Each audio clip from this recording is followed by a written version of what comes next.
మాయ అందరూ ఎలా ఉన్నారు? నేను చాలా బాగున్నా. అందరూ బాగా తినండి. ఈ బొక్కలో టెన్షన్లు ఎప్పుడు ఉండే వాటిని పట్టించుకోకండి. ఇంటర్ కుర్రోళ్ళు రిజల్ట్స్ వచ్చినాయి అంట కదా, ఎన్ని మార్క్స్ వచ్చినాయి కింద కామెంట్ చేయమయ్యా. ఒకవేళ ఫెయిల్ అయినా సరే ఏం కంగారు పడవసరం లేదు, మళ్ళీ రాసుకోవచ్చు. ఒక బిర్యానీ తినేసి పడుకో. ఈ వీడియోలో ప్రతి ఐటమ్ రేటు కూడా చెప్పాను. క్యాలిక్యులేట్ చేసి ఎంత అయిందో కింద కామెంట్ చేసి చూద్దాం ఎవరు కరెక్ట్ గా చెప్తారు. ఇంకా లేట్ చేయకుండా వీడియోలోకి వెళ్ళిపోదాం. ఈ రెస్టారెంట్ పేరు విజయవాడ రాజుగారి రుచులు. ఈ రెస్టారెంట్స్ లో కొన్ని ఐటమ్స్ ఉన్నాయి, వేరే లెవెల్ ఉన్నాయి. వీడియో లాస్ట్ వరకు చూడడం మర్చిపోద్దు. లైక్ కూడా చేసేసుకుంటే మీ మాయ సంతోషపడదు. ఇది వైజాగ్ ద్వారకా నగర్ లో రవీంద్ర భారతి స్కూల్ పక్కనే ఉంటది అనమాట. రెస్టారెంట్ లోపలికి వెళ్ళగానే ఎడం పక్కన సినిమా సెట్ రేంజ్ లో ఒక సెటప్ ఉంది. అటుపక్క ఇటుపక్క బడ్డులను నిలబెట్టి పూర్వకాలం రాజులు ఎలా అయితే రాజ్యంలో కూర్చుని పాలించేవారో అలాంటి సెటప్ ఒకటి పెట్టారు మాయ. మరి రాజుల రెస్టారెంట్ అయినప్పుడు ఈ మాత్రం సెటప్ ఉండాలి కదా. తర్వాత ఆ గోడకి కత్తులు కూడా పెట్టారు. ఒక కత్తి తీసి ఇంకో కత్తి కోసం చిన్న మంత్రం వేస్తే గాల్లో ఎగురుకుంటూ ఆ కత్తి వచ్చేసింది. కత్తి రావాల్సిన యాంగిల్ లో రాలేదు, జస్ట్ మిస్, లేకపోతే తోక కట్ అయిపోయింది. తర్వాత మా వాడు దాని మీద కూర్చొని 2-3 స్టిల్లు ఇచ్చి కత్తి కూడా తిప్పాడు. కత్తి అయితే నిజంగా ఒరిజినల్ కత్తి పట్టుకున్న ఫీల్ వచ్చింది. ఏంట్రా దగ్గర రావాలా దేనికి? ఏంటా నీ గోల? ఏంటో తీసుకుని ఇప్పుడు నేను నిసరాలా ఏంటి? బానే మరమాయా. తర్వాత ఆ పక్కన ఒక సింహం, ఈ పక్కన ఒక సింహం కూడా ఉన్నాయి. ఏంట్రా నీ గోల? ఆడదో మగదో చూడాలా? చిచ్చి, సింహాల్లో ఆడది మగది కూడా ఉంటాయేంట్రా? ఏ పద ఆగ్నేతం వెళ్ళి తిందాం. మేము వెళ్ళి కూర్చుని తిందాం అనుకునే గ్యాప్ లో మా కాకినాడ చిన్నోడు కూడా దూరేహాడు. తర్వాత టైగర్ గారిని పిలిచి ఆగలేతున్నాయా అంటే టైగర్ గారు కత్తి తీసుకుని ఆడేళ్ళతో కసక్కని కోసేసి కాకినాడ చిన్నోడికి రక్తంతో బొట్టు పెట్టి పదరా మిత్రమా యుద్ధానికి వెళ్దామని బయలుదేరారు. కంగారు పడుకు, అది నిజమైన రక్తం కదా, ఎదవ టమాటో సాస్ రాసి ఎక్స్ప్రెషన్ చూడండి. ఇంకా ఆ పక్కనే ఇలాంటి విగ్రహం ఒకటి పెట్టారు మాయా. ఇది దగ్గరగా 50-60 కేజీలు ఉంది. ఇంకా రెస్టారెంట్ డైనింగ్ కూడా చాలా పెద్దది, నీట్ గా సింపుల్ గా బాగుంది. ఇంకా గోడని ప్లేన్ వదిలేకుండా చాలా బొమ్మలు కూడా పెట్టారు. ఓల్డ్ అంబియన్స్ కవర్ అయ్యేలాగా పాతకాల బొమ్మలు. ఇంకా ఫ్యాన్సీగా ఈ బొమ్మలు చూడండి. ఒకలేమో కాలు మీద కాలు వేసుకుని కూర్చున్నట్టు, ఇంకోటేమో ఆడపిల్ల బొమ్మ. ఇంకా ఫ్యామిలీ బొమ్మలు, మొక్కలు. నాకు ఈ పాట్ భలే నచ్చింది మాయా. టెడ్డీ బేర్ బొమ్మలా ఉంది. లోపలేమో ఒక మొక్క పెట్టారు. ఫోటో ఫ్రేమ్స్ కూడా చాలా ఉన్నాయి. బొమ్మలు అయితే బోల్డ్ ఉన్నాయి. చిన్నపిల్లలకి భలే నచ్చుద్ది. ఎవరైనా ఫ్యామిలీతో వచ్చి సెపరేట్ గా కూర్చుని తినాలనుకుంటే వాళ్ళకి ప్రైవేట్ రూమ్ కూడా ఉంది. ఇందులో దగ్గరగా ఒక 20 మెంబర్స్ దాకా సరిపోతారు. ఇదంతా మనకి ఎందుకే, ముందు ఫుడ్ చూపి అంటావా? పద వెళ్ళిపోదాం, లేట్ చేయను. ఇంకా ఫస్ట్ చికెన్ లాలీపాప్ ఒకటి చెప్పాం మాయా. అది చూసావు ఎలా ఉందో? దీన్ని చూస్తుంటే నేను నోరూరింది. ఇంకా ఒక పీసు ప్లేట్ లో కొట్టించుకుని ముక్క అయితే భలే ఫ్రై అయింది.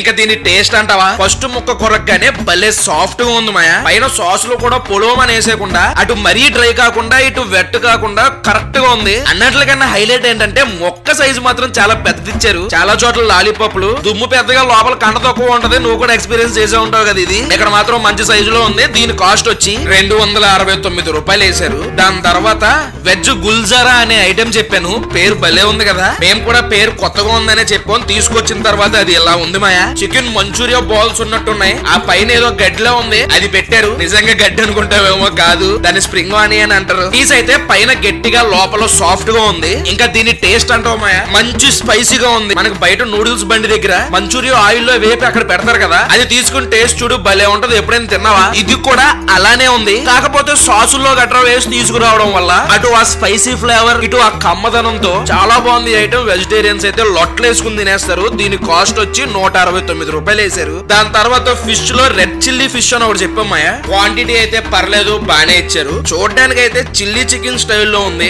ఆనియన్స్, క్యాప్సికమ్, మిర్చి కనిపిస్తూ ఇంకా దాన్ని అలా ప్లేట్ లోకి వడ్డించుకుని ఆ ఫిష్ అలా నొక్కి చూసాను మాయా, భలే మెత్తగా ఉంది. ఇంకా దీని టేస్ట్ అంటావా, ఆ చేప ఏదైతే నీసు స్మెల్ వస్తుందో అస్సలు లేదు. ఇది చేప అని చెప్పకుండా ఎవరికన్నా పెట్టేస్తే చికెన్ అనుకుంటారు. దీని టేస్ట్ కూడా పర్లేదు, బాగుంది. ఇంచుమించు చిల్లీ చికెన్ ఫ్లేవర్ లో ఉంటది. దీని కాస్ట్ వచ్చి 299 రూపాయలు వేశారు. దాని తర్వాత సింగపూర్ చిల్లీ ప్రాన్స్ అని ఒకటి చెప్పాం. ఈ ప్రాన్స్ ని సింగపూర్ లో పండించి తీసుకొస్తారు. నమ్మేసావా? ఎల్లుమయ్యా, నేనేదో సొల్లు చెప్తుంటే ఇక్కడ రోజులే దాని పేరు సింగపూర్ చిల్లీ ప్రాన్స్ అని పెట్టారు. నాకు తెలిసి ఇందులో సింగపూర్ సాస్ వాడు ఉంటారు, అందుకే అది పెట్టారు. ప్రాన్ అయితే డ్రైగా ఉంది మాయా, ఆయిల్ ఫ్రై చేసి తీసుకొచ్చారు. దీని టేస్ట్ కూడా బాగుంది, క్రంచీగా, సాఫ్ట్ గా. ఆయిల్ కూడా ఎక్కువ పీల్చుకోవాలా. ప్రాన్స్ ఇష్టపడే వాళ్ళు మస్ట్ ట్రై ఐటమ్ ఇది. కాస్ట్ వచ్చి 299 రూపాయలు వేశారు. స్టార్టర్లు అయితే అదిరిపోయినాయి మాయా. నేను వైజాగ్ లో తిన్న రెస్టారెంట్ లో బాగా నచ్చిన స్టార్టర్లు ఇక్కడే నాకు. నెక్స్ట్ వచ్చి మెయిన్ కోర్స్ లోకి వెళ్ళాం. మెయిన్ కోర్స్ లో వచ్చి ఒక కొత్త ఐటమ్ ఒకటి చెప్పాం. ఇప్పుడు దాకా నేను ఎప్పుడు తినలేదు, ఏవో వీడియోలో చూసినట్టు గుర్తు. దీని పేరు తెరియాకి చికెన్ విత్ రైస్ బౌల్ అన్నమాట. కరెక్ట్ గానే పలికాను ఈసారి. ఈ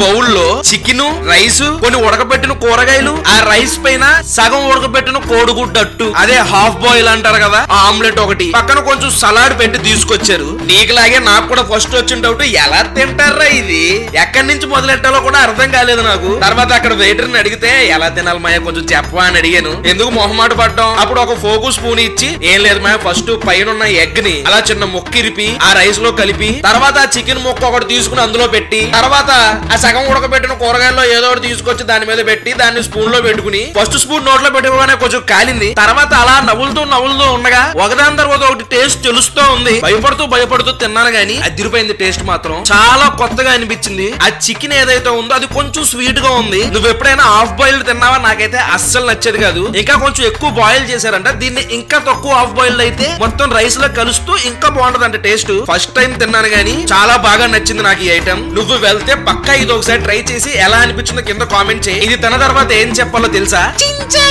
దాని తర్వాత దమ్ బిర్యానీ ఒకటి చెప్పాం. ఇందులో మొత్తం 2 పీసులు 3 పీసులు వేసినట్టున్నారు. టైర్ గడ జాయింట్ పీస్ వేయించుకున్నాడు. బిర్యానీ రైస్ లో మసాలా వచ్చి మొత్తం కలిసిపోయింది మా. తర్వాత ఆ పీస్ ఒకటి తీసుకుని మొక్కైతే భలే మెత్తగా ఉడికింది. రైస్ లో పెట్టి దాని మీద ఆనియన్ ఒకటి పెట్టి నిమ్మకాయ పిండి టేస్ట్ చూసా. టేస్ట్ పర్లేదు, బానే ఉంది. ఈ మధ్యన దమ్ బిర్యానీ ఎక్కడైనా ఒకేలా ఉంటుంది. దీని కాస్ట్ 299 రూపాయలు ఇచ్చారు. ఇంకా అక్కడతో ఆగలా. దీని పేరే విజయవాడ రాజుగారి రుచులు. మరి రాజుగారి రెస్టారెంట్ కి వచ్చినప్పుడు చేపల కూర తినకపోతే ఎలా మాయా? అందుకనే వైట్ రైస్ చెప్పి దాంట్లో కాంబినేషన్ గా చేపల పులుసు ఒకటి చెప్పాం. ఆ అరిటాక్ మీద వేడి వేడి వైట్ రైస్ వడ్డించుకుని పొగలు చూసావు ఎలా వచ్చేస్తున్నాయో. తర్వాత ఆ చేపల పులుసులోని ఒక మొక్క వేసుకుని ఆ రైస్ ఎంత అయితే ఉందో అంత పులుసు వేసుకుని కాలుతున్నా సరే లెక్క చేయకుండా కలుపుకోవాలి మాయ. ఎలా కలపాలంటే ములగ్గా కలుపుకోవాలి. ఏదో పల్సగా కలుపుకున్నామన్న పేరుతో కాకుండా. తర్వాత ఆ చేప మొక్క చిన్న మొక్కిరిపి, ఇది చెరువు చేప నాకు తెలిసి. నా వరకు అయితే సముద్రపు చేప కన్నా చెరువు చేప అంటేనే ఇష్టం. నీకేం నచ్చుద్దో కింద కామెంట్ చేయి. ఆ చేప మొక్కలో ముళ్ళు మాత్రం జాగ్రత్తగా తీ. ఒకవేళ గొంతులో మిస్ అయిపోయినా తెల్లారుజామున ఎక్కడో చోట దొరికేతో ఆ మొక్క రైస్ లో పెట్టుకుని కొంచెం కలుపుకుని టేస్ట్ చూసా. టేస్ట్ అయితే